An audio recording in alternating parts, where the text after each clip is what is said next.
পাকিস্তান বনাম বাংলাদেশের রাওয়ালপিন্ডি টেস্টের মধ্যেই ঢাকায় এক হত্যা মামলায় আসামি করা হয়েছে সাবেক ক্রিকেটার সাকিব আল হাসানকে। সাবেক প্রধানমন্ত্রী শেখ হাসিনা সহ এ মামলায় আসামি করা হয়েছে 156 জনকে।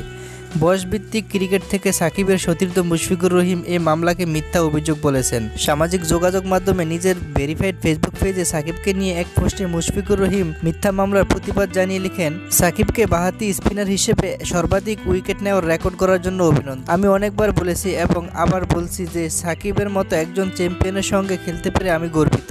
মুশফিকুর রহিম এই পোস্টে যোগ করেন, একজন টিমমেট এবং ভাই হিসেবে আমি সাকিবের কঠিন সময়গুলির সঙ্গী এবং আমি তার বিরুদ্ধে তোলা মিথ্যা মামলা অভিযোগে সমর্থন করি না, কারণ আমি জানি সে কখনই অমানবিক কাজে লিপ্ত হবেন না। আমরা সবসময় তোমার পাশে আছি বন্ধু।